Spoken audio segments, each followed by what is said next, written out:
So from this we are basically continuing the MP Follett. So basically जो MP Follett है उन्होंने organisation को कैसे डिफाइन करा है. So basically she defined organization as in a social system या फिर कहें तो एक सोशल प्रोसेस है और एक मतलब सोशल पर्सपेक्टिव से देखने की कोशिश करिए किसको, दैट इज़ अ ऑर्गेनाइजेशन को. So definition of organisation according to MP Follett ये जनरली एड्रेस करती है social component of human nature का. ठीक है, प्लस में ऑर्डर का ही पार्ट है, that is a circular response. तो वो रह गया था, वो लिख लेना कि सर्कुलर रिस्पॉन्स होना चाहिए. ये एक इंडिविजुअल है, उसने इस इंडिविजुअल को कुछ करने को बोला तो उसको उसके बारे में फीडबैक भी तो देना पड़ेगा ना. तो सर्कुलर रिस्पॉन्स है, फिर वो कुछ बोलेगा फिर ये कुछ बोलेगा, एक तरफा नहीं होना चाहिए मतलब. तो सर्कुलर रिस्पॉन्स अपने आप में एक इंपॉर्टेंट कीवर्ड है दैट यू कैन राइट. ना उन्होंने और क्या बोला है, दैट इज़ लीडरशिप के बारे में. She talks about different types of leaders हैं. वो कहते हैं कि 3 टाइप के लीडर होते हैं. पहला है पोजीशन से, दूसरा है पर्सनालिटी की तुरंत, तीसरा है फंक्शन.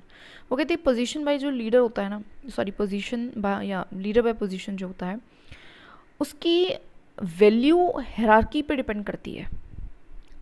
ठीक है, मतलब वो कहते हैं कि बेकार है. वैसे वो कहती है बेकार है क्योंकि आप किस पोजीशन पे बैठे हो इस हायरार्की में, तो उसके बेसिस पे आप लीडर बन जाते हो. वो कहती है MP Follett कहती है दिस इज़ बेकार, इफेक्टिव नहीं है इतना. लीडर बाय पर्सनालिटी के बारे में वो कहते हैं कि स्किल तो नहीं है लेकिन इंडिविजुअल की पर्सनालिटी ऐसी है कि वो लीड कर सकता है. एग्जांपल शिव खेड़ा एक मोटिवेशनल स्पीकर है, या फिर संदीप महेश्वरी हम कह सकते हैं. तो पर्सनालिटी है, स्किल नहीं है कुछ भी ऐसी, but better than leader by position. But वो स्टिल बेटर बाय जो लीडर बाय पोजीशन उससे बेटर है. फिर भी जो सबसे बेस्ट है वो बताती है लीडर बाय फंक्शन. कहती स्किल और एक्सपर्टाइज दोनों है, इसके पास स्किल है, एक्सपर्टाइज है, और दैट इज़ वाई वो रियल लीडर है. दैट इज़ वो लीडर है. धोनी एग्जाम्पल, धोनी लीडर है इसलिए नहीं क्योंकि वो हायरार्की में काम पे बैठा है, इसलिए नहीं क्योंकि उसकी पर्सनैलिटी ऐसी है, इसलिए क्योंकि वो उसके पास स्किल है. ठीक है, उसके बाद वो कंट्रोल के बारे में बोलते हैं. वो कहते हैं 2 टाइप का कंट्रोल होता है, fact control and man control, और एक है सुपर ऑर्डिनेट कंट्रोल. वो कहती है फैक्ट और मैन कंट्रोल में एम्प्लॉय अगर मिस्टेक कर भी दे तो गलती, गाली मत दो उसको, वो एक इंसान है, उससे गलती हो गया है. आपको क्या करना है, फैक्ट को ढूंढना है, रीज़न ढूंढना है कि गलती हुई है तो क्या हुई है, क्यों हुई है, why and how the mistake have been done. Find the root cause, root cause निकालो उसका. ठीक है, गाली मत दो उसको बिना बात. Find the root cause. ठीक है, ऐसा कहती है हमारी MP Follett. कहती है मैन कंट्रोल मत करो, इंसान को कंट्रोल मत करो, फैक्ट को कंट्रोल करो. पर्सनल नहीं होना है, find the reason and the solution, वो ज़रूरी है. ठीक है, तो पहला है फैक्ट कंट्रोल करना है, मैन कंट्रोल नहीं. सेकेंड है सुपर ऑर्डिनेट कंट्रोल, या फिर कहें तो को रिलेटेड कंट्रोल भी है. तो कहता है कि why we need mistake, why we made mistake not you. मतलब अगर कोई ग्रुप है, एक ग्रुप में जनरली काम जो होते हैं ग्रुप्स में ही होते हैं, डिपार्टमेंट में बहुत सारे लोग होते हैं, सीनियर भी होते हैं, सुपीरियर भी होते हैं, है ना. और उनमें से अगर एक पर्सन ने गलती कर दी तो ये मत कहो एक पर्सन ने कैसे गलती कर दी, बल्कि उससे ये बोलो why we made the mistake, हमने ये गलती कैसे करी, नॉट यू. तो इससे जो है सबॉर्डिनेट को इन्फीरियर फील नहीं होगा. MP Follett कहते हैं कि बोथ जो कंट्रोल है, man control and super superior, subordinate superior, जो सुपर ऑर्डिनेट कंट्रोल है गलत है, दिस इज़ रॉन्ग. रीज़न क्या है, बिकॉज उससे ह्यूमन एलिमेंट हर्ट होंगे. तो करना क्या है, हमें फैक्ट कंट्रोल करना है, कोर रिलेटेड कंट्रोल करना है. 4 कीवर्ड्स हैं, इनको याद रखना है, fact control, man control, super ordinate control. ठीक है, तो क्या करना है क्या नहीं करना है समझ में आ गया. आगे वो कहते हैं पावर के बारे में. वो कहते हैं कि 2 टाइप की पावर होती है, power with and power over. Power with में वो कहते हैं कि काम करना है साथ में मिलके, डायरेक्शंस नहीं देनी, ये ज़्यादा इफेक्टिव है, ज़्यादा यूजफुल है. एक टीम की तरह काम करो. ठीक है, टीम वर्क लाओ, कोलोबरेशन लाओ, कॉलेजियलिटी लाओ, साथ में मिलके काम करना है. Power with. पावर ओवर का मतलब है एलिमेंट ऑफ डोमिनेशन, कि कोई ऊपर बैठा है, कोई नीचे बैठा है, कोई और नीचे बैठा है, वो उसको बोलेगा वो उसको बोलेगा. डायरेक्टिंग समवन, इससे क्या होगा, ह्यूमन हर्ट हो जाता है और फिर वो इफेक्टिव उतना नहीं रहेगा. सो हमें पावर विद को फॉलो करना है, पावर ओवर को नहीं. These are also 2 important keywords. Then planning and coordination. She talks about दोनों की बहुत ज़्यादा ज़रूरत है हमें. प्लानिंग तो हमें पता ही है कि ऑफकोर्स टू देखना, डिज़ाइन करना कि हमें क्या करना है. कोऑर्डिनेशन के 4 प्रिंसिपल्स उन्होंने बताया, that is coordination by direct contact, मतलब डायरेक्ट तरीके से कोऑर्डिनेशन होना चाहिए 2 लोगों के बीच में. अर्ली स्टेज पे हो, शुरुआत में ही हो जाए, example disaster management. Continuous process होना चाहिए, है ना. कॉन्टिन्यूस मतलब लगातार करना पड़ेगा, ऐसा तो नहीं कि बस एक बार हो गया तो ये हो गया. रेसिप्रोकल फिनोमेना, इसका मतलब क्या है, दैट इज़ दोनों तरफ से होना चाहिए। ऐसा नहीं कि सिर्फ यही कोऑर्डिनेशन करने की कोशिश कर रहा है, कर ही नहीं रहा। एग्जाम्पल, अगर कोई रियॉट्स हो गया तो DCSP है, उसको डायरेक्ट भी करना पड़ेगा, उसको अर्ली स्टेज पे भी करना पड़ेगा, उसको कंटिन्यू भी करते रहना पड़ेगा, रेसिप्रोकल दोनों को करना पड़ेगा। ग्रुप डायनेमिक्स, वो कहती है, देखिए doctrine of interpretation individuals different. वो कहती है कि जो डॉक्ट्राइन ऑफ इंटरप्रिटेशन में वो कहती है जो इंडिविजुअल है, हर एक इंडिविजुअल क्या है, वो डिफरेंट है, लेकिन वो बाद में वो पार्ट ऑफ द ग्रुप बनता है, ठीक है। डॉक्ट्राइन ऑफ होल क्या कहता है कि जब वो ग्रुप का पार्ट बन जाता है तो ग्रुप और इंडिविजुअल एक दूसरे को इन्फ्लुएंस करते हैं, ठीक है। क्यों? क्योंकि इंसान का कैसा नेचर है, ग्रेगेरियस नेचर, मतलब मिलना जुलना उसको पसंद है। तो जब वो ग्रुप का पार्ट होगा तो वो ग्रुप को इन्फ्लुएंस करेगा और वो खुद भी ग्रुप से इन्फ्लुएंस होगा, और फिर एक तरीके से ग्रुप की ही अपनी एक डिफरेंट पर्सनैलिटी बन जाएगी। तो उसको कह रहे हैं डॉक्ट्राइन ऑफ होल। दो चीज़ें बताई ग्रुप डायनामिक्स में, डॉक्ट्राइन ऑफ इंटरप्रिटेशन इंडिविजुअल है, इंडिविजुअल के डिफरेंट तरीके हैं चीज़ों को इंटरप्रेट करने के, सोचने के, हर तरीके से, लेकिन later than they become these different individuals become the part of the group. And then doctrine of whole क्या कहता है, जब डिफरेंट इंडिविजुअल्स एक ग्रुप का पार्ट बन जाते हैं तो ग्रुप उनको और वो ग्रुप को इन्फ्लुएंस करते हैं, क्योंकि इंसान का नेचर ग्रेगेरियस है और ग्रुप की अपनी खुद की पर्सनैलिटी बन जाती है। नाउ डेमोक्रेसी, तो एक बेसिक चीज़ बताई है इन्होंने, दैट इज कोट है, the home of my soul is in the state. वो ऐसा कहती है, मतलब जो मेरी दिल की धड़कन है वो किस में है, स्टेट में है। वो कहते हैं कि स्टेट का बहुत इंपॉर्टेंट रोल होता है। वो कहते हैं कि दो टाइप की डेमोक्रेसीज होती हैं, रिप्रेजेंटेटिव एंड पार्टिसिपेटिव। रिप्रेजेंटेटिव जैसे हमारे यहाँ पे होती हैं, रियल नहीं होती, यहाँ लॉ ऑफ कंसेंट चलता है। मतलब क्या है कि बहुत सारे लोग थे, उन्होंने अपनी रिप्रेजेंटेटिव्स को भेजा और वो अब डिसीजन लेंगे, और एक तरीके से हमारे कंसेंट पे वो डिसीजन ले रहे हैं। 1 in 5 ईयर्स के MP MLA। वहीं पे पार्टिसिपेटिव डेमोक्रेसी होती है, रियल डेमोक्रेसी। यहाँ पे होता है लॉ ऑफ कोएक्शन, इंपॉर्टेंट वो है law of consent and law of coaction keywords. मतलब यहाँ पे क्या है, यहाँ पे फीडबैक भी, यहाँ पे डबल है, ऐसा नहीं कि सिर्फ वही डिसीजन ले लेंगे, यहाँ पे सब कुछ होगा, फीडबैक मैकेनिज्म भी है। MP फॉरेन चाहती थी ऐसी वाली डेमोक्रेसी होनी चाहिए, रियल पार्टिसिपेटिव, पार्टिसिपेशन हो जहाँ पे। हमारे यहाँ पे है ग्राम सभा एंड पंचायत में ऐसा है, ऑल वर्किंग टुगेदर, तो इसलिए को एक्शन हो रहा है, साथ में मिलके सब एक्शन ले रहे हैं। तो पार्टिसिपेटिव डेमोक्रेसी को वो अच्छा बताती है, रिप्रेजेंटेटिव को नहीं बताती है। अब उसके बाद अगर थोड़ा सा हम क्रिटिसिज्म देखिए हमारे, दैट इज़ MP फॉलेट का। सो बहुत ज़्यादा आइडियलिस्टिक है, देखिए प्रैक्टिकल ये है नहीं। जैसे कि कहती है हायरार्की मत रखो, जैसे कि कहती है अथॉरिटी कैसी है हमारी, अथॉरिटी फंक्शनल है, ठीक है, पोजिशनल नहीं है। इंटीग्रेशन करो, ये सब कुछ क्या है, ख्याली, मतलब ख्याली पुलाव है, हो नहीं सकते, रियलिस्टिक नहीं है उतना।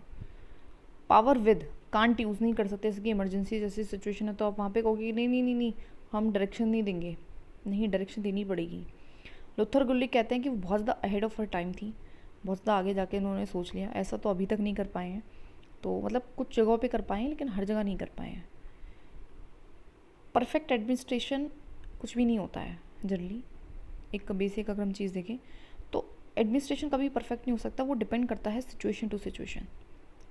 हम नहीं कह सकते कि MP फॉलेट का ही मॉडल सबसे बेस्ट है, या फिर टेलर का ही सबसे बेस्ट है, या फिर एल्टन मेयो का ही सबसे बेस्ट है। सब किस पे डिपेंड करेगा, सिचुएशन पे, प्रैक्टिकलिटी पे, राइट। थोड़े से इसके एग्जांपल्स और देखने की कोशिश करेंगे, ठीक है। इसने जो कहा है ना, इसने जो कहा है उसका क्या एग्जाम्पल हो सकता है बेस्ड ऑन इंडियन एडमिनिस्ट्रेशन, वो बहुत ज़्यादा इंपॉर्टेंट है। सो वो थोड़ा सा यहाँ पे मिसिंग है, वो हम ऐड ऑन करेंगे। आगे देखिए एल्टन मेयो। एल्टन मेयो कौन थे, इन्होंने बहुत सारे एक्सपेरिमेंट्स जनरली करे, USA के रहने वाले थे, डिफरेंट इंडस्ट्रीज़ में जाके इन्होंने अपने एक्सपेरिमेंट वगैरह करे। और इनका जो नेचर ऑफ थ्योरी, अगर हम बात करें थ्योरीज उन्होंने कैसे दी, तो काफ़ी सोफिस्टिकेटेड और काफ़ी इम्पेरिकल है। मतलब क्या है, बहुत ज़्यादा रिसर्च वगैरह इन्होंने करी है ना, काफ़ी सालों तक रिसर्च करी है, उसके बेसिस पे इन्होंने थ्योरी दी है। 3 टाइप के बेसिकली एक्सपेरिमेंट इन्होंने करे, that is a Philadelphia experiment, Hawthorne experiment and aircraft industry experiment. और ये एसोसिएटेड थे हार्वर्ड बिजनेस स्कूल से, वहाँ से उन्होंने पढ़ाई करी थी और वहीं से उनके बेसिस पे रिसर्च वगैरह कर रहे थे इन सारी इंडस्ट्रीज़ में। सबसे पहला एक्सपेरिमेंट देखें तो फिलाडेल्फिया एक्सपेरिमेंट, एक टेक्सटिंग ये इंडस्ट्री थी। यहाँ का जो ओनर था काफ़ी स्ट्रिक्ट था और ज़्यादा फोकस करता था कमांड पे, कंट्रोल पे, कि जो भी उनके नीचे लोग हैं उनको कमांड देता जाए, कंट्रोल करता जाए। अब होता क्या है वहाँ पे, ऑफकोर्स प्रोडक्टिविटी गिरी हुई थी, है ना, लोग जॉब छोड़ रहे थे, प्रोडक्शन कम थी, तो एल्टन मेयो को बुलाया जाता है। अब वहाँ पे काम किस तरीके का था, यार्न का मैन्युफैक्चर हो रहा था, काफ़ी मोनोटोनस वर्क था विद नॉइस। मोनोटोनस का मतलब होता है एक जैसा काम, सेम काम, बोरिंग काम है, टेक्निकल काम है, सेम करते रहना है और बहुत ज़्यादा नॉइज़ भी है। ये वहाँ पे प्रॉब्लम थी। तो अल्टन म्यो ने सोल्यूशन दिया कि आप ब्रेक दो वर्कर्स को इन बिटवीन द वर्क के बीच में ब्रेक्स देना शुरू करो। उससे हुआ क्या, रिजल्ट क्या रहा, प्रोडक्टिविटी बढ़ गई और जो हमारा एट्रिशन रेशो है, मतलब गोइंग एंड ज्वाइनिंग का जो रेशो है वो कम हो गया। ठीक है। लेटर मैनेजर को भी ब्रेक दिया गया। पहले तो वर्कर्स को दिया जा रहा था, मैनेजर को भी दिया गया क्योंकि मैनेजर चिढ़ रहे थे। इन ब्रेक से टॉकिंग टू ईच अदर, उन्होंने आपस में बात करी, कुछ और इधर उधर ध्यान लगाया, थोड़ा सा एक्साइटमेंट आई काम में एंड उनको रिलैक्सेशन हुआ और प्रोडक्टिविटी बढ़ गई। तो ये था सबसे पहला सिंपल सा Philadelphia experiment. In another experiment of Hawthorne experiment, एक इलेक्ट्रिक कंपनी थी बेसिकली, इसने अलग अलग इसके अंदर ही बहुत सारे एक्सपेरिमेंट्स करे। सबसे पहला इल्यूमिनेशन है, then relay assembly test room experiment है, देन मास इंटरव्यूइंग है, देन बैंक वायरिंग एक्सपेरिमेंट है। तो इल्यूमिनेशन एक्सपेरिमेंट में बेसिकली उन्होंने क्या करा, 2 ग्रुप लिए लड़कियों के और 3 साल तक इन्होंने एक्सपेरिमेंट चलाया उन पर। सबसे पहला क्या है, इन्होंने एक्सपेरिमेंट जो ग्रुप था उसमें चेंजेस करे। जो कंट्रोल ग्रुप था उसमें कोई चेंजेस नहीं करे, रेगुलर वर्क चलता रहा, नॉर्मल राइट रही, लेकिन मतलब जैसे जिस तरीके से लोग लगे हुए थे अपना, ज़्यादा आपस में बात नहीं कर रहे थे, वैसा होने लगा। फ्रीडम नहीं थी, वही कमांड कंट्रोल, वही नॉर्मल काम, मोनोटोनस वर्क, नॉर्मल लाइट में काम होता रहा और प्रोडक्टिविटी अच्छी नहीं रही। जो एक्सपेरिमेंटल ग्रुप था उसमें उन्होंने लाइट को कभी कम करा, ज़्यादा करा, नो लाइट रखा, लेकिन कम्युनिकेशन को अलाउ करा कि चलो ठीक है तुम अपने तरीके से काम करो। इससे प्रोडक्टिविटी बढ़ी। रीज़न क्या हुआ, इनफॉर्मल एंड सोशल ग्रुप, मतलब क्योंकि जो लोग काम कर रहे थे 3 साल से, 2 लड़कियाँ, उनका आपस में ग्रुप बन गया, उनको पसंद आने लगा एक दूसरे के साथ काम करना और वो बात करते करते काम कर रही हैं, उनको अच्छा लग रहा है, उनको फ़र्क नहीं पड़ रहा लाइट कम है ज़्यादा है, प्रोडक्टिविटी बढ़िया बढ़ रही है। तो यहाँ से हमें पता चला कि physical factor not as important as human factor. Physical factor भी इतने इंपॉर्टेंट नहीं है जितने ह्यूमन फैक्टर है। लाइट इंपॉर्टेंट है, हाँ है एक फिज़िकल फैक्टर, लेकिन इतनी इंपॉर्टेंट नहीं है जितनी लड़कियों ने बात करके प्रोडक्टिविटी बढ़ा दी। Now relay assembly test room experiment, इसमें हुआ क्या, ब्रेक इंटरवल्स दिए गए, फ्लेक्सिबल टाइम रखा गया कि अपने घर के अकॉर्डिंग थोड़ा कम, जल्दी आना है जल्दी आ जाओ, लेट जाना है लेट चले जाओ, इस तरीके से स्नैक्स वगैरह भी दिए गए। और कहीं ना कहीं ऑर्गेनाइजेशन काफ़ी कंसिडरेट रही टुवार्ड द एम्प्लॉयज़, मतलब ऑर्गेनाइजेशन को ऐसा फील कराते हैं एम्प्लॉयज़ को कि भैया तुम तो फैमिली हो, तुम तो अपने लोग हो, बिल्कुल बैठो, आओ चाय पानी पियो। एम्प्लॉय रिस्पॉन्सिबल बने, उनको भी ऐसा लगा कि भैया इतना सब कुछ ऑर्गेनाइजेशन हमारे लिए करेगी तो हमें भी करना पड़ेगा, और उन्होंने खुद से सेल्फ रेगुलेशन करना शुरू कर दिया क्योंकि एक सेंस ऑफ बिलोंगिंगनेस उसके अंदर आई, उनके अंदर आई, तो प्रोडक्टिविटी बढ़ गई। ठीक है, तो relay assembly test room. Then आगे है मास इंटरव्यूइंग एक्सपेरिमेंट। कुछ नहीं करा, listen to peoples opinion. Elton Mayo बैठे, उन्होंने इंटरव्यू लिया। इंटरव्यू में जस्ट लोगों से बुलाते थे, पूछते थे कि ऑर्गेनाइजेशन में कैसा चल रहा है सब कुछ, क्या इंप्रूवमेंट की ज़रूरत है, ये वो। उससे उनको रिलैक्सेशन मिला, मन की भड़ास निकल गई, प्रोडक्टिविटी बढ़ गई। ये थी वेंटिलेशन थेरेपी, क्या कहते हैं इसको, वेंटिलेशन थेरेपी। इंपॉर्टेंट है, वर्कर्स को सुनो बस, चाहे करो फिर भी अपने मन की, लेकिन एटलीस्ट सुन लो। और जब बहुत सारे वर्कर कुछ काम करने को बोल भी रहे हैं, इतनी सारी शिकायतें हैं, एक ही शिकायत आ रही है बहुत सारे वर्कर से, तो उस पर वर्क भी कर लो। That is mass interviewing experiment. Bank wiring observation room experiment क्या है, ये जस्ट ऐसे ही देखा जा रहा है कि देखो ऑर्गेनाइजेशन में 2 टाइप की ऑर्गेनाइजेशन बन जाती है। एक फॉर्मल जो ऑर्गेनाइजेशन गोल पे ध्यान देती है, एक इनफॉर्मल जो एम्प्लॉय के गोल है, मतलब उसका क्या, किसके साथ उसका चलना है, उठना है, बैठना है, सब कुछ देखती है। इसकी फाइंडिंग ये रही कि वर्कर्स जो हैं वो अपने खुद के भी स्टैंडर्ड ऑफ वर्क सेट करते हैं कि किस तरीके से उनको काम करना है, किससे बोलना है, किससे नहीं बोलना। 4 टाइप के स्टैंडर्ड उन्होंने रखे हुए हैं। जैसे कि पहला है नॉट टू एक्ट ऑफिशियस, बहुत ज़्यादा आपको एक दूसरे के साथ फॉर्मल बिहेव नहीं करना है। दूसरा है रेट बस्टर, आपको बहुत ज़्यादा एक्स्ट्रा काम नहीं करना, एवरेज ही करो, बहुत ज़्यादा मत करो। चिजलर, वो ऐसा होता है कि मतलब बेसिक काम भी मत करो उसके अकॉर्डिंग। एंड स्क्वेलर होता है जो लोगों की चुगली करता है मैनेजर से जाके। तो उनके खुद के मतलब इस तरीके के लोग रहते हैं इनफॉर्मल ऑर्गेनाइजेशन में, हमें ये पता चला। तो मतलब कहीं ना कहीं रोल है इनफॉर्मल ऑर्गेनाइजेशन का, ऐसी हमारी फाइंडिंग रही। ठीक है, तो मेन अगर हम कहें तो 3 कंपोनेंट क्या रहे हमारी अल्टन म्यो की थ्योरी के, दैट इज़ IAP रहा। इनका मेन फोकस था IIP पे, that is individual, informal organisation and participation. इन तीनों चीज़ों पे इनका ध्यान रहा। एयरक्राफ्ट में भी करा, प्रोडक्शन ऑफ कोर्स कम थी। वहाँ का जो ओनर था वो साइको था, वो बहुत ज़्यादा स्टबन था, ज़िद्दी था।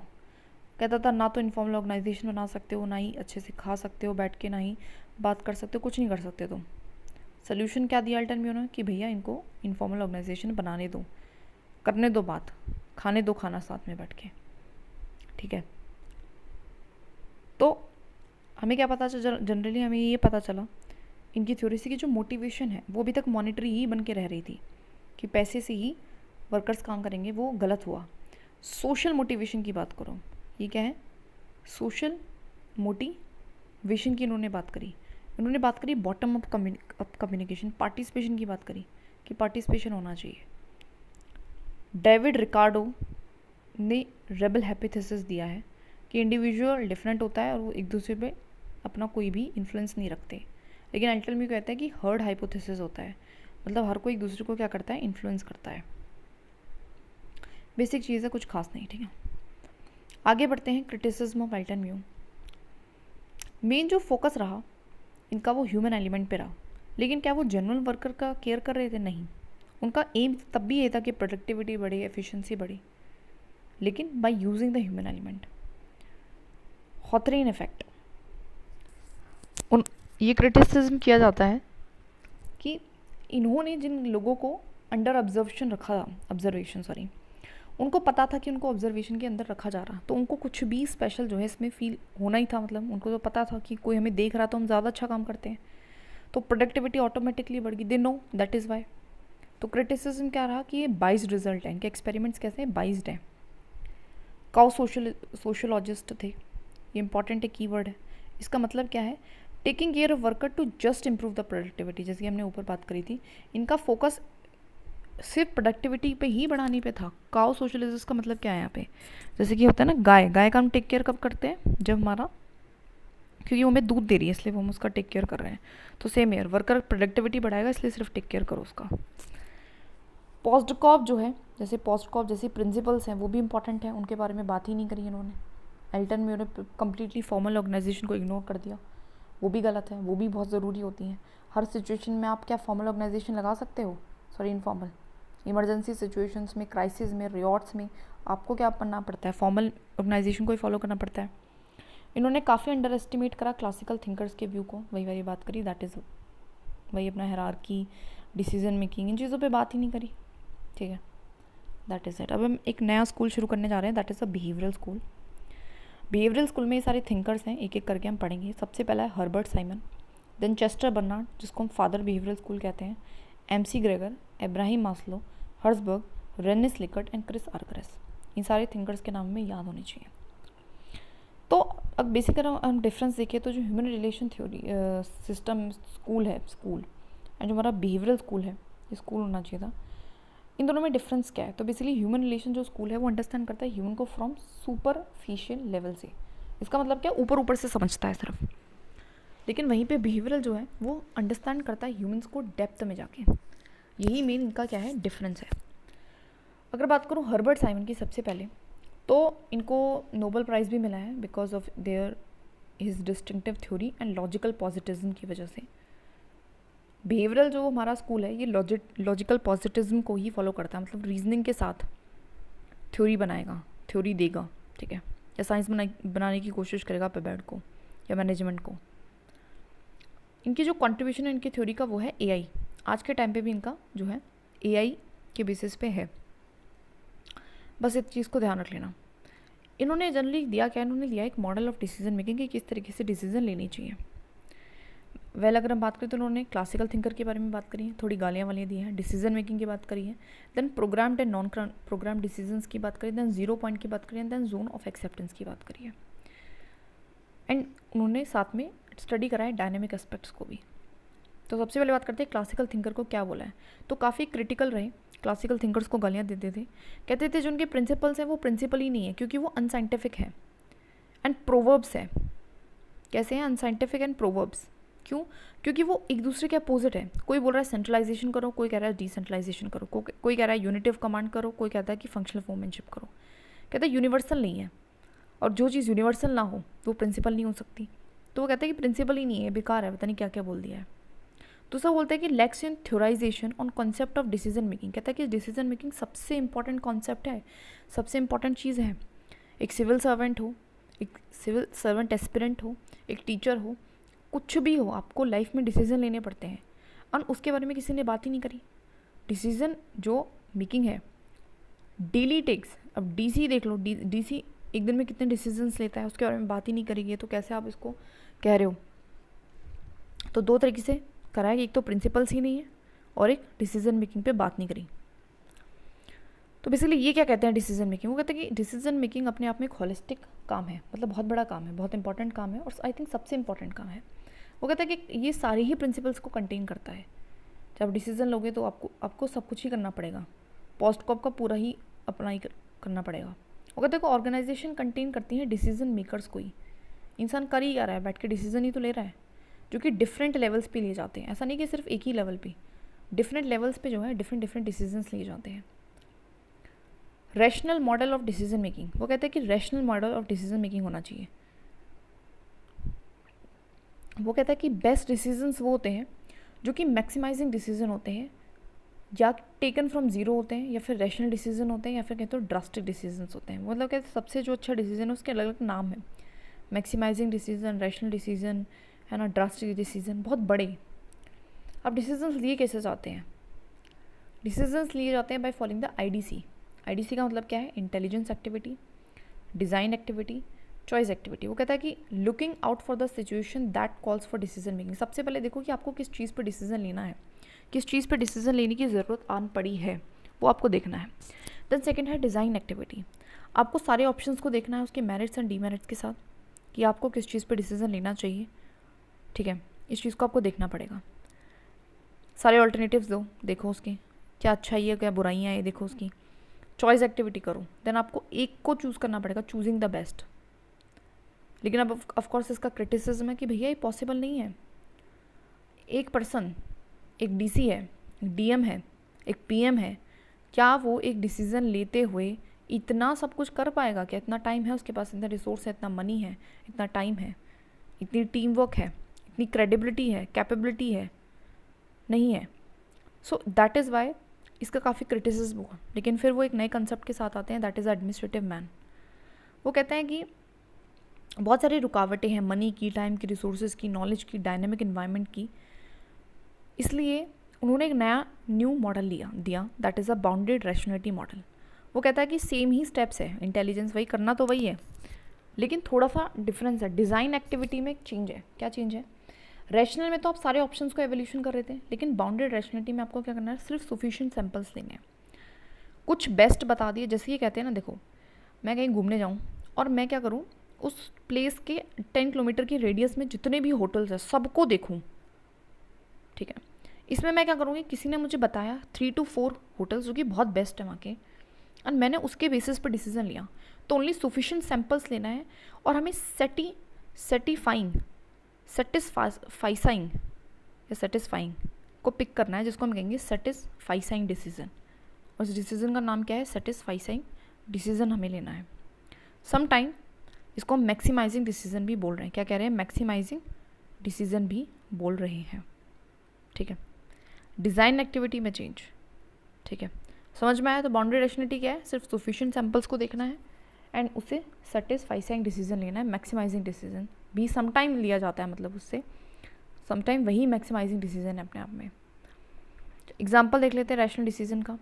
जैसे कि इंट्रोड्यूस करना सीसेट को, काफ़ी रिवॉल्ट वगैरह भी हुआ था, तो वो अपने आप में क्या था, एक रैशनल डिसीजन था। अग्निवीर हुआ, डिमोनेटाइजेशन, बड़े बड़े डिसीजंस। ठीक है, तो ये होता है डिसीजन मेकिंग। 2 मॉडल्स देख लिए। आगे देखते हैं fact value continuum in decision making. इन्होंने एक और चीज़ बोली है फैक्ट एंड वैल्यू के बारे में। वो कहते हैं कि हर एक डिसीजन में फैक्ट भी होते हैं, वैल्यूज़ भी होते हैं। वो कहते हैं जब हम डिसीजन को लेते हैं, किसी भी फाइनल डिसीजन को लेते हैं, तो हम जनरली वैल्यू जो है वो प्रीडोमिनेट करते हैं। जैसे कि पॉलिसी को फॉर्मुलेट करना, तो वहाँ पे क्या करेगा, वैल्यूज़ डोमिनेट करेगी। जैसे कि हम पॉलिसीज़ बना रहे हैं कि गरीबों का कल्याण हो, तो इसलिए क्योंकि गरीब हैं तो उससे कहीं ना कहीं एक वैल्यूज़ जुड़ी हुई हैं, गरीबी इनइक्वालिटी वाली। ठीक है, लेकिन जब हम इसको इम्प्लीमेंट करेंगे तो हम फैक्ट्स को प्रीडोमिनेट करेंगे पॉलिसी इम्प्लीमेंटेशन में। जैसे कि हम ये चेक करेंगे इम्प्लीमेंट करते हुए कि ये होना है, ये करना है, ये करना है, ये नहीं करना, इसको देना है, ये बेनिफिशियरी है, ठीक है, ये नहीं है। तो दीज आर दी फैक्ट्स वाली चीज़। तो ऐसा वो कहते हैं कि जब हम पॉलिसी बनाएंगे तो वैल्यूज़ डोमिनेट करेंगी, जब हम उसको उसी डिसीजन को इम्प्लीमेंट करेंगे, पॉलिसी इम्प्लीमेंटेशन, तो वो फैक्ट प्रीडोमिनेट करेंगे। ऐसा ही हमारे वुडरो विल्सन भी कहते थे, हर्बर्ट साइमन जैसे ही, ठीक है, कि पबेट क्या है, फैक्ट ओरिएंटेड, उन्होंने भी बोला था। लेकिन क्या ये 100% ट्रू है? नहीं, क्योंकि पबेट में फैक्ट एंड वैल्यू दोनों होते हैं। आप इम्प्लीमेंट करोगे, जैसे हमने वो देखा था एक डिस्प्यूटेड लेडी वाला केस, अब वो लेडी है, वो आई है और आपको इम्प्लीमेंटेशन का काम है, आपको बेनिफिशरीज़ को सेलेक्ट वगैरह करने हैं और स्कीम्स के तहत कवर कराना है, लेकिन आपको पता है कि उसके पास डॉक्यूमेंट्स नहीं है, और फैक्ट तो ऐसा कहता है जिसके पास डॉक्यूमेंट ना हो आप उसको मत करो। लेकिन आपके पास वहीं पे क्या आती है, डिस्क्रिशन आती है कि आप उसको हेल्प कर सकते हो, राइट। सो दोनों ही इम्पॉर्टेंट है, ठीक है। नाउ वो कहते हैं कि प्रोग्राम डिसीजन मेकिंग और नॉन प्रोग्राम, दो टाइप के डिसीजंस बेसिकली होते हैं। वो कहते हैं जो प्रोग्राम डिसीजन होते हैं वो होते हैं रूटीन रेगुलर वर्क के लिए, फ्रीक्वेंसी हाई है, बार बार हो रहा है, जैसे कि हर साल बजट आना, हर साल बजट आना। ये शॉर्ट टाइम में हम ले सकते हैं कि हर साल बजट आता है, अच्छा तो हमने डिसीजन लेना था कि बजट का क्या टाइम पीरियड होगा, तो एक शॉर्ट डिसीजन है, रेगुलर डिसीजन है, इससे इस टाइम तक, या फिर कब हमारी पार्लियामेंट बैठेगी उठेगी, ये कुछ रूटीन वाले हैं ना, रूटीन है, रेगुलर, फ्रीक्वेंसी हाई है यहाँ पे, शॉर्ट टाइम, इतना टाइम नहीं लगेगा इसमें, ठीक है। लेकिन जो नॉन प्रोग्राम्ड होते हैं वो होते हैं जो रूटीन वाले नहीं होते हैं, जो कभी कभार लिए जाते हैं। Decisions of development by government, जैसे जो डेवलपमेंट कोई बड़ी पॉलिसी लाना, कोई इसरो का नया मिशन लॉन्च हो रहा है ना, इसकी फ्रीक्वेंसी लेस है, लॉट ऑफ टाइम नहीं होगी ये, और जनरली डेवलपमेंट के लिए लिए जाते हैं, ठीक है। तो नीड टू टेक, ऑफकोर्स हमें नॉन प्रोग्राम डिसीजंस भी लेने की ज़रूरत है अगर आपको डेवलपमेंट करानी है तो, ठीक है।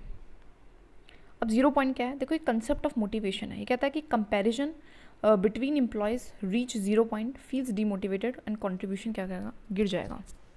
वो कह रहा है अगर आप कंपेयर करोगे दो एम्प्लॉयज़ का, या फिर दो एम्प्लॉयज़ अपने आप को कंपेयर करेंगे तो वो 0 पॉइंट तक पहुंच जाएंगे। 0 पॉइंट का मतलब है लो मोटिवेशन, जहाँ पे कोई मोटिवेटेड ही नहीं है काम करने के लिए, और इसलिए उनका कॉन्ट्रीब्यूशन गिर जाएगा। And that is why government equal pay and equity रखती है ना, सेम बेंच का सेम ही पे होता है, तो इसीलिए 0 पॉइंट मतलब कंसेप्ट ऑफ मोटिवेशन है कि भैया देखो सबको ही इक्वलिटी से मतलब ट्रीट करो, सो दैट कोई 0 पॉइंट तक पहुँचे ही ना, क्योंकि 0 पॉइंट तक पहुँचने का मतलब है कि डिमोटिवेट हो जाना। नॉट चेस्टर बर्नार्ड, तो ये सपोज हमने हर्बर्ट साइमन के बारे में पढ़ा था, थोड़ा सा रिकॉल कर लेते हैं क्या क्या पढ़ा।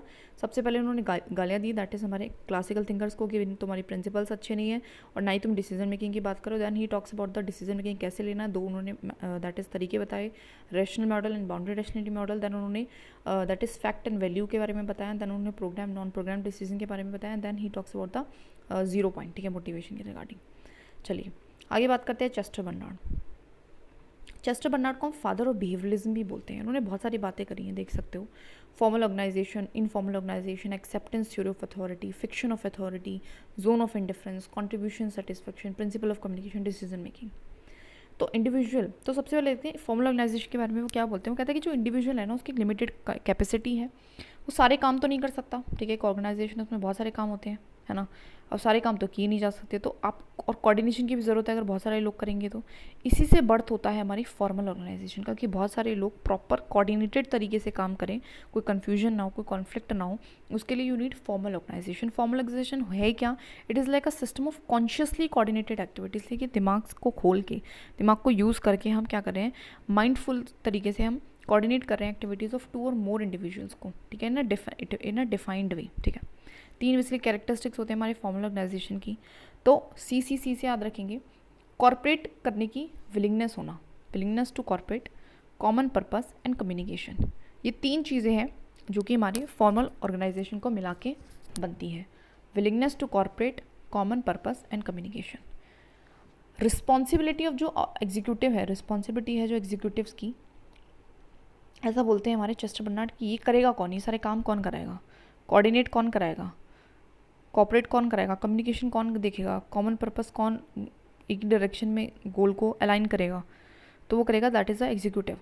सो these are the functions of executives, और लीडर कह सकते हैं। बुक भी लिखी है, बुक को लिख लेना, जो बुक है ना पर थिंकर, वेरी इंपॉर्टेंट, तब भी आएगा, हम कोशिश करेंगे कि बुक का नाम हम ज़रूर लिखें, so it will give a good impression. Now informal organisation क्या होती है, यहाँ पे आपको हायरार्की की या डिवीजन ऑफ वर्क की ज़रूरत नहीं होती, यहाँ पे कोई डिफाइंड तरीका नहीं होता। ये एक सोशल एंड साइकोलॉजिकल बफर है जिसमें इंसान अपनी सोशल नीड्स को फुलफ़िल करता है।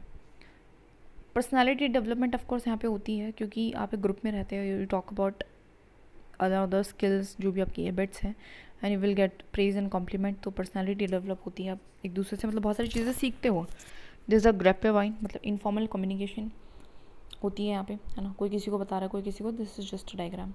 सो हम कह सकते हैं formal organisation and informal organisation दोनों ही डिपेंड करती हैं एक दूसरे पे एग्जिस्टेंस के लिए। ऐसा भी नहीं हो सकता कि फॉर्मल है और इनफॉर्मल नहीं, और ऐसा भी नहीं हो सकता कि इनफॉर्मल है और फॉर्मल नहीं। ठीक है, बोथ है इंपॉर्टेंट। अथॉरिटी, वो कहता है कि देखो दो टाइप की अथॉरिटी होती है, ऑब्जेक्टिव एंड सब्जेक्टिव। ऑब्जेक्टिव का मतलब होता है टॉप डाउन अथॉरिटी जो वेबर वाली है, वो कहता है ये बेकार है ना, ये बेकार है। सब्जेक्टिव वो कहता है बॉटम अप अथॉरिटी, वो कहता है कि इस सबॉर्डिनेट लिस्टिंग टू सुपीरियर, वो कहता है कि अथॉरिटी डिपेंड करती है कि आपकी बात कोई सुन भी रहा है, इस चीज़ पे डिपेंड करती है। Therefore senior having no authority, अगर आपकी बात को अडेयर नहीं किया जा रहा है इसका मतलब है कि सीनियर को के पास कोई अथॉरिटी नहीं है, क्योंकि authority lies in the character of communication. अगर वो आपकी बात सुन रहे हैं तभी तो आपके पास अथॉरिटी है, वरना तो अथॉरिटी ही नहीं है। अब सबॉर्डिनेट कब एक्सेप्ट करेगा आपके ऑर्डर्स को, तो उसके लिए कुछ कंडीशंस सेटिस्फाई होनी चाहिए, जैसे कि सबसे पहला है कि वो इंटेलिजिबल होना चाहिए, मतलब उसको समझ आए, ऐसा ऐसा बोलना है कि समझ आए। ऐसी लैंग्वेज में मत बोल दो जो उसको आती नहीं है। कोई पर्सन है जिसको सिर्फ इंग्लिश और हिंदी आती है और मैं उसको अगर तमिल में ऑर्डर दे दूँगी तो वो कैसे समझ पाएगा। One should have physical capacity, उसकी क्षमता भी होनी चाहिए कि वो कर पाए, है ना। Then it should be related to personal interest, उसके पर्सनल इंटरेस्ट से वो हमारा अलाइन करे, जैसे कि अगर आप ऐसा करोगे so you will get the promotion, तो उसके खुद के भी पर्सनल इंटरेस्ट है उसमें।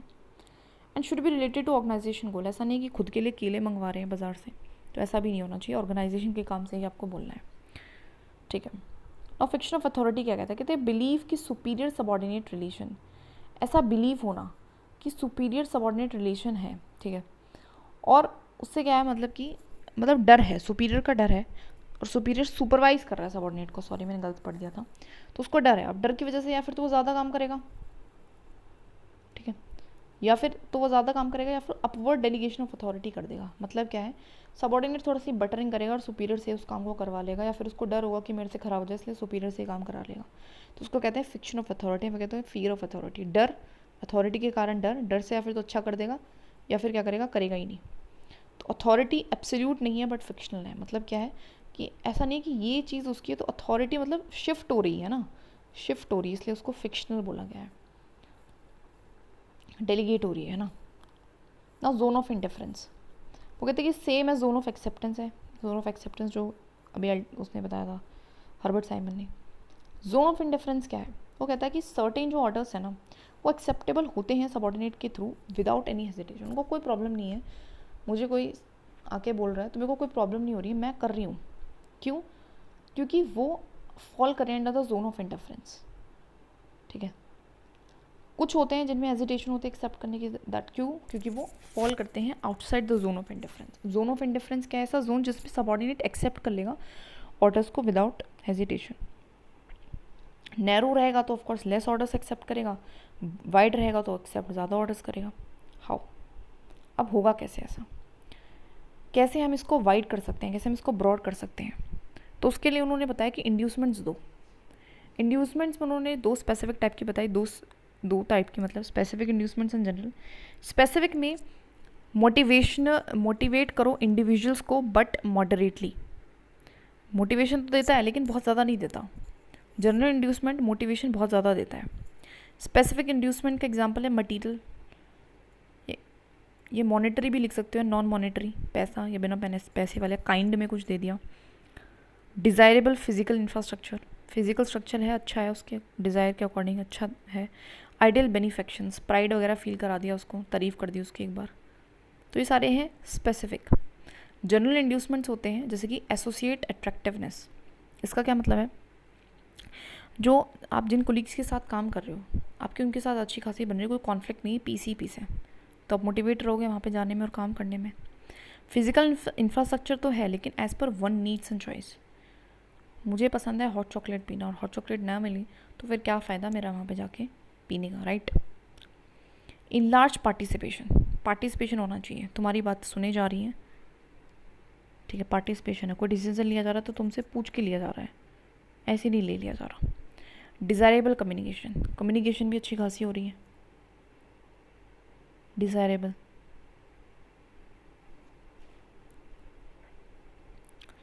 Now contribution, satisfaction, equilibrium. ये क्या कहता है, कहता है कि सेटिस्फैक्शन से कंट्रीब्यूशन होता है, मतलब अगर कोई एम्प्लॉय सेटिस्फाइड है तभी तो वो कंट्रीब्यूट करेगा, अगर वो सेटिस्फाइड ही नहीं है तो वो कंट्रीब्यूट नहीं करेगा। सेटिस्फैक्शन के लिए आपको क्या देना पड़ेगा, इंड्यूसमेंट्स देने पड़ेंगे, जनरल भी एंड स्पेसिफिक भी। You have to give inducements जो कि जनरल भी होंगे और स्पेसिफिक भी होंगे, दोनों होंगे। वो कहता है कि ज़्यादा satisfaction more will be the contribution, कहता है कि जितना ज़्यादा सेटिस्फैक्शन होगा उतना ज़्यादा कॉन्ट्रीब्यूशन होगा और उतना ही जोन ऑफ इंडिफरेंस क्या होगा, वाइडर होगा।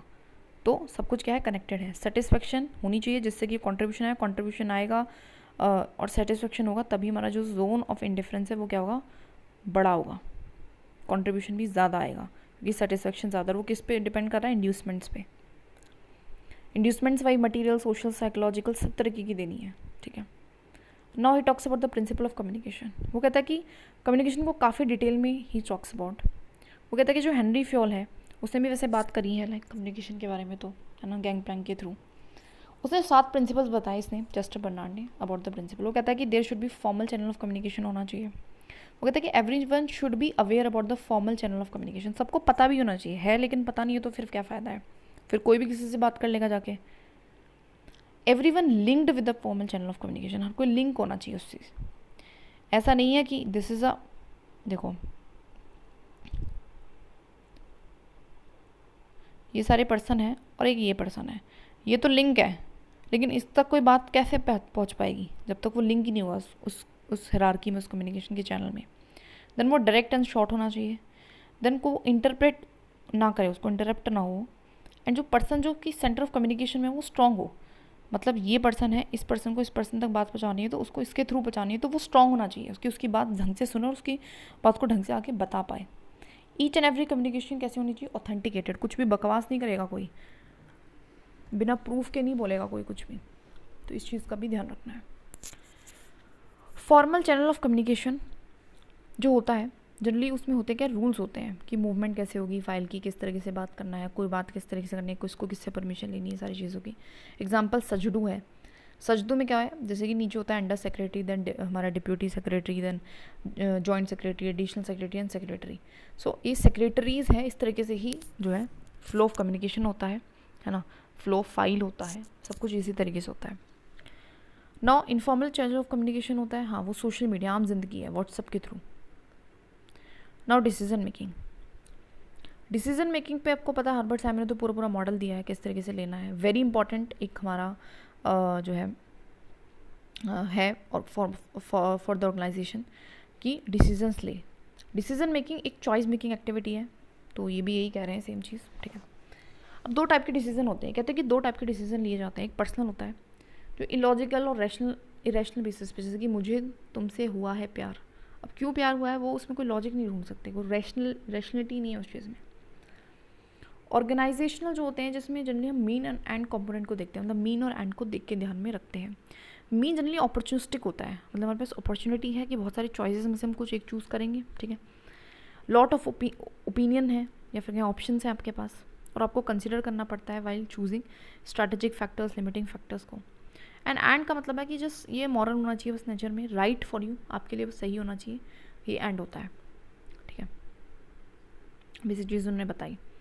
नाउ एक टॉपिक है डिसीजन मेकिंग का ही प्रॉपर, इस पे क्वेश्चन आने के भी काफ़ी चांस होते हैं, आते भी हैं। सो एक चॉइस मेकिंग एक्टिविटी तो पता ही है, बहुत सारे थिंकर्स है, चेस्टर बर्नार्ड अभी पढ़ के आए हैं, Herbert Simon rational boundary rationality का मॉडल दिया, चार्ल्स लिंडब्लूम इन्होंने इंक्रीमेंटल मॉडल दिया, एंड एमटाई इट्जोइज इन्होंने मिक्स्ड स्कैनिंग मॉडल दिया, and then wide rods optimal rationality model. सबसे पहले बात करते हैं इंक्रीमेंटल मॉडल का। वो कहता है कि पीपल जो है वो रेजिस्ट करते हैं बिग चेंजेस, वो पसंद नहीं करते कि बहुत बड़े बदलाव हो, ठीक है। उन्होंने एक बुक भी लिखी है the art of muddling through, उसमें अप्रोच बताई डिसीजन मेकिंग की। वो कहता है कि देखो स्मॉल डिसीजन लो, सडन मत लो, है ना, छोटे छोटे डिसीजन लो, take incremental steps, small steps लो। इससे इम्पैक्ट क्या रहेगा, इसका इम्पैक्ट ये रहेगा कि पॉजिटिव ये है कि ड्रास्टिक चेंज नहीं होगा और ज़्यादा लोग एडेप्टेबल बन पाएंगे इसके प्रति, लेकिन वहीं पे इसका नेगेटिव भी है कि कोई रिफॉर्म नहीं आ पाएगा और लोगों में इनर्शिया आ जाएगा, ब्यूरोक्रेटिक इनर्शिया आ जाएगा, सब आलसी हो जाएंगे, लीजी हो जाएंगे, बदलाव के लिए एकदम अगेंस्ट हो जाएंगे।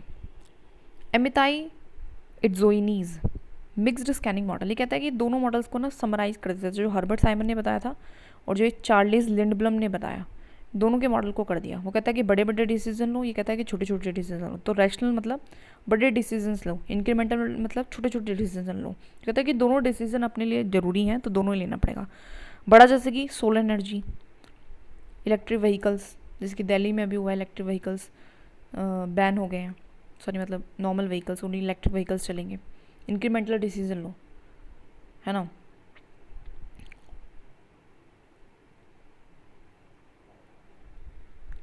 जैसे कि भारत स्टेज 6 को स्टेज 4 से हम ले गए, एथेनॉल ब्लेंडिंग को हम धीरे धीरे करके बढ़ा रहे हैं, 20% कर लिया है, अब धीरे धीरे 30% करेंगे। तो ये क्या है, छोटा छोटा स्टेप है, इंक्रीमेंटल डिसीजन है, ये हमारा रैशनल है, दोनों लेना ज़रूरी है। वाइट ड्रॉर कहता है ऑप्टिमल रैशनल मॉडल लेना है। वो कहता है कि डिसीजन मेकिंग में आपको क्वांटिफिएबल रैशनल प्लस में एक्स्ट्रा रैशनल फैक्टर्स सबको कंसिडर करना है। वो कहता है कि एक्स्ट्रा रैशनल फैक्टर्स क्या होते हैं, दैट इज सोसाइटी। आपको अपनी सोसाइटी को भी देखना है, अपने आपको इन्वायरमेंट को भी देखना है, कास्ट, रिलीजन, जेंडर, हर चीज़ को देखो, है ना। एग्जाम्पल रिजर्वेशन, हर जगह रिजर्वेशन नहीं है, लेकिन हमें यहाँ पे लगा कि बिकॉज ऑफ द कास्टिसिज्म की रिजर्वेशन की ज़रूरत है, तो रिजर्वेशन दी गई। एग्जाम्पल फार्म लॉज जो आए थे, लोगों ने फीडबैक दिया, स्ट्राइक वगैरह के धरने वगैरह करे, तो उसको विड्रॉ कर लिया गया। ऐसे 3 लैंग्वेज फॉर्मूला है, उसको होल्ड पे डाल दिया गया है। तो रैशनलिटी का मतलब है जो कंसिडर करती है एक्स्ट्रा रैशनल फैक्टर, मतलब फीडबैक को भी लेना, अपने सिर्फ इस हायरार्की में रह के डिसीजन नहीं लेना है, बाहर की चीज़ों को भी देखना है, फैक्ट को वैल्यू दोनों को कंसिडर करो। तो इसको हम बेस्ट डिसीजन मेकिंग का मॉडल भी कहते हैं, बिकॉज ये कहीं ना कहीं इंपॉर्टेंस देती है लोगों के ओपिनियन को एंड पॉइंट ऑफ व्यू को। ठीक है, तो ऑल द 5 हमने कर लिया। आगे बात करते हैं इब्राहिम मैस्लो का। इब्राहिम मैस्लो ने दी अपनी नीड हायरार्की थ्योरी। बेसिकली एक ये फिजियोलॉजिस्ट थे और जनरली ये बताते थे कि इंसान क्या सोचता है। तो वो कहते हैं कि जो कुछ लोग हैं वो हमेशा ना एग्जॉल्टेड स्टेज में रहते हैं, मतलब हाई एनर्जी है भैया, हमेशा कुछ ना कुछ उनको करते रहना पड़ता है। ऐसा क्यों है, इतनी मोटिवेशन कहाँ से है उनके पास? इन्होंने डिफाइन करा मोटिवेशन को कि मोटिवेशन अपने आप में एक स्टेट ऑफ एक्शन है, या कहें तो एक्शनेबल स्टेट में होना।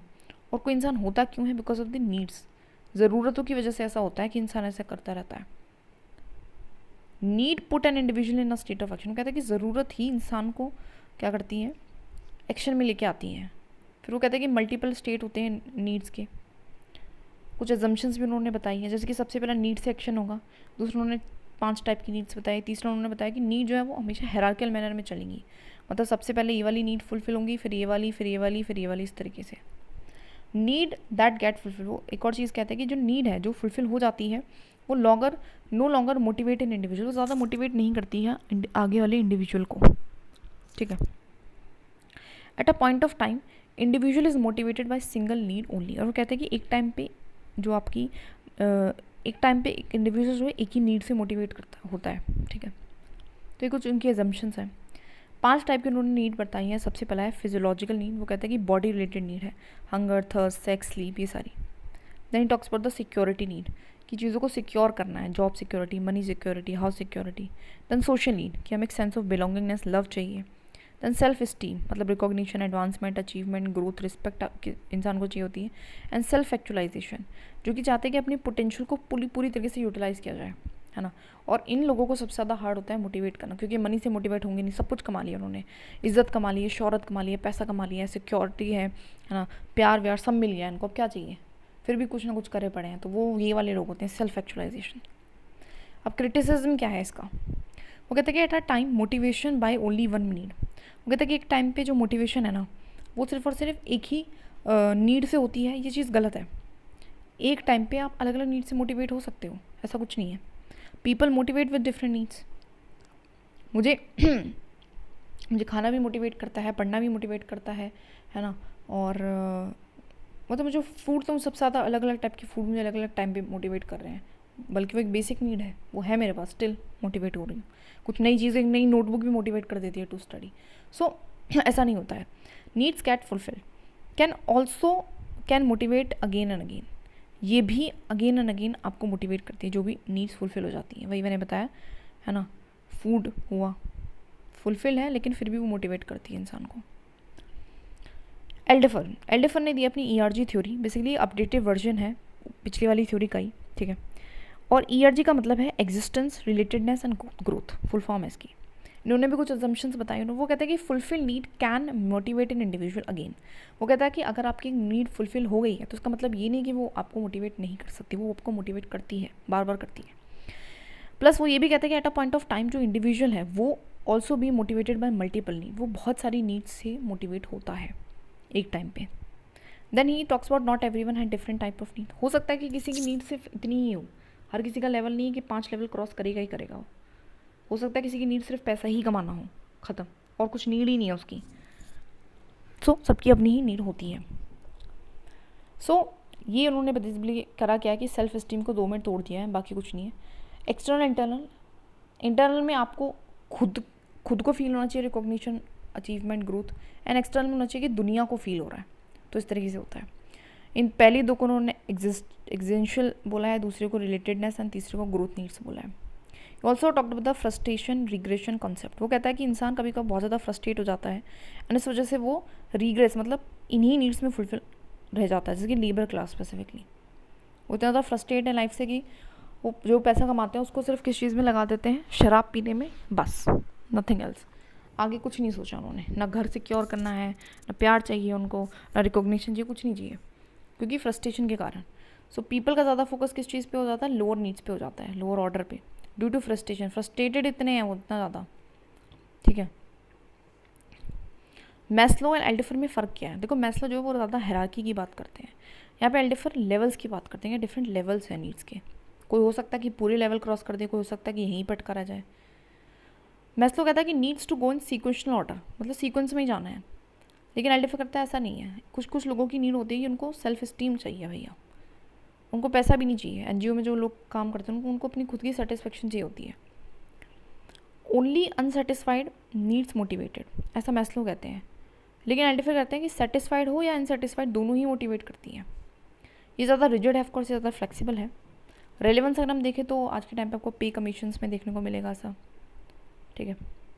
प्लस में IAS की एसोसिएशन में आपको देखने को मिलेगा, PM अवार्ड्स आपको देखने को मिलेंगे। तो इंडियन एडमिनिस्ट्रेशन में भी नीड्स का ध्यान रखा गया है। Pay commission is like a basic need, IAS association is like a sense of belongingness वाली need, PM awards is like a recognition वाली नीड, इस तरीके से। मैकग्रॉगर, बेसिकली मैकग्रॉगर बहुत इंपॉर्टेंट है, प्रीवियस ईयर क्वेश्चंस भी काफ़ी आए हैं। Theory X and theory Y उन्होंने 2 थ्योरी दी है। बेसिकली कहता है कि ईच एंड एवरी मैनेजर की कुछ सर्टेन परसेप्शंस होती हैं, कुछ सोच विचार होता है अपने सबॉर्डिनेट के बारे में कि, और उसी के अकॉर्डिंग फिर वो आगे एक्ट करता है। थ्योरी जो X है वो पैरेलल में है कहीं ना कहीं क्लासिकल एडमिनिस्ट्रेटिव के। वो कहता है कि जो मैनेजर का पर्सपेक्टिव वो काफ़ी बुरा है अपने सबॉर्डिनेट्स के प्रति। वो कहता है कि सबॉर्डिनेट काम नहीं करना चाहते हैं, ना ही वो कोई रिस्पॉन्सिबिलिटी उठाना चाहते हैं। They want to be directed, वो चाहते हैं कि उनको डायरेक्शंस दी जाए। They are motivated only by money, उनको सिर्फ पैसा कमाना है। और मैनेजर का बिहेवियर भी कैसा रहेगा इसमें, खराब, अथॉरिटेरियन रहेगा। कम्युनिकेशन सिर्फ टॉप डाउन होगी, पार्टिसिपेशन होगा नहीं, सेंट्रलाइजेशन होगा, कंट्रोल होगा, ठीक है। सबॉर्डिनेट भी क्या करेंगे, प्रोडक्टिव कब रहेंगे और इफेक्टिव भी कब रहेंगे। थ्योरी वाई कहती है कि ह्यूमन के पैरेलल है, बिहेवियरल स्कूल के पैरेलल है कहीं ना कहीं। वो कहते हैं कि जो मैनेजर का परसेप्शन है वो अच्छा है, वर्कर्स के बारे में अच्छा सोच रहे हैं, वो सोचते हैं कि अब सबॉर्डिनेट काम करना चाहता है। They take work as it play, उनको बल्कि अच्छा लगता है काम करने में, मज़ा आता है। सबॉर्डिनेट सीक रिस्पॉन्सिबिलिटी, सबॉर्डिनेट खुद से रिस्पॉन्सिबिलिटी ढूंढते हैं, मतलब उठाते हैं, जिम्मेदारी उठा रहे हैं अपनी खुद से। सेल्फ कंट्रोल है, सेल्फ गाइड कर रहे हैं, वो अपने आप को खुद डायरेक्ट कर रहे हैं। और सोशल मोटिवेशन चाहिए, सिर्फ पैसे से मोटिवेट नहीं हो रहे हैं, ठीक है। मैनेजर का बिहेवियर ऑफकोर्स कैसा होगा, अच्छा रहेगा, डेमोक्रेटिक रहेगा, पार्टिसिपेशन वाला रहेगा, रिवॉर्ड देगा, रिकॉग्निशन एडवांसमेंट की बात करेगा, कम्युनिकेशन दोनों तरीके की होगी, डिसेंट्रलाइजेशन होगा, ठीक है। और सबॉर्डिनेट भी कैसे होंगे, ज़्यादा प्रोडक्टिव एंड ज़्यादा एफिशिएंट, ऐसा उन्होंने कहा। लेकिन क्या सारे अथॉरिटेरियन लीडर बैड होते हैं, गंदे होते हैं क्या? ऐसा नहीं है, वो ज़्यादा स्टैटिक इन्वायरमेंट में एक्चुअली अच्छा काम कर पाते हैं। इन ऑर्गेनाइजेशन जो कि ज़्यादा डायनेमिक नहीं है, रूटीन फंक्शन कर रही है, तो उनके लिए वो अच्छा है ना, ट्रेडिशनल वर्क कर रहा है। एग्जाम्पल इमरजेंसी है या फिर डिज़ास्टर मैनेजमेंट है, वहाँ पे आप ये नहीं कह सकते हो, आप ये इस जिम्मेदारी को ये नहीं छोड़ सकते हो कि भैया सबॉर्डिनेट खुद काम कर लेगा, नहीं, वहाँ पे ऐसा नहीं कर सकते हो, इमरजेंसी सिचुएशन है, वहाँ पे आपको टाइट होना पड़ेगा। डेमोक्रेटिक लीडर, वो ज़्यादा अच्छे काम कब करेंगे? डेवलपिंग सिचुएशन में, जहाँ पे डेवलपमेंट की ज़रूरत है, इनोवेशन की ज़रूरत है, इनोवेशन नीडेड। जैसे कि हमने देखा था that is doctor E Sreedharan, Delhi metro का। तो जहाँ पे भी इनोवेशन वाली चीज़ है, जहाँ से भी ये पॉलिसी कुछ फॉर्मुलेट कर रहे हैं, नीति आयोग भी हम इसका एग्जाम्पल लिख सकते हैं, तो यहाँ पे you can use it. Now theory Z क्या कहता है? थ्योरी जेड कहता है, ये बेसिकली विलियम आउची ने दिया था। ये बेसिकली क्या करता है? कंपेयर करता है अमेरिकन मैनेजमेंट को जापानीज़ मैनेजमेंट स्टाइल के साथ। Perception managers hold about subordinate, वो कहता है कि क्या मैनेजर क्या सोच रहा है? वो कहता है कि सबॉर्डिनेट को वो फैमिली मेम्बर की तरह देखता है, सिर्फ अच्छा ही नहीं देख रहा है, सिर्फ फैमिली मेम्बर है तो फैमिली है, ऐसा देख रहा है।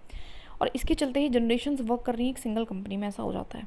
और बहुत ज़्यादा जो है एम्प्लॉय की ध्यान कंपनी रखती है, और दैट इज़ वाई एम्प्लॉय की कमिटमेंट, लॉयल्टी एंड प्रोडक्टिविटी सब कुछ अच्छी रहती है। सोल्डरिंग लेकिन इससे हो सकती है नेगेटिव भी है, और मैकेनिस्टिक इंडस्ट्री में अच्छा नहीं है, जहाँ पे आपको वही इमरजेंसी से सिचुएशंस में यू कैन रिवाइज दिस। लेकिन of course better than theory Y है ये, ठीक है। एप्लीकेशन कहें तो बेटर इन ज़्यादा डेवलपमेंट, इनोवेशन, बहुत ज़्यादा टेक्निकल जहाँ काम नहीं हो तो वहाँ पे you can use it. Example ISRO में ऐसा होता है, इसरो के जो साइंटिस्ट होते हैं वो फैमिली से, जनरेशन से उसमें काम करते आ रहे हैं और काफ़ी उनका लगाव है उससे, हाँ। बाकी तो दैट इज़ इट, इतना ही हुआ है अभी तक। बार बार प्लीज़ इस क्लास को देख लेना है, चीज़ों को रिवाइज़ करते चलना है, ये इंपॉर्टेंट है।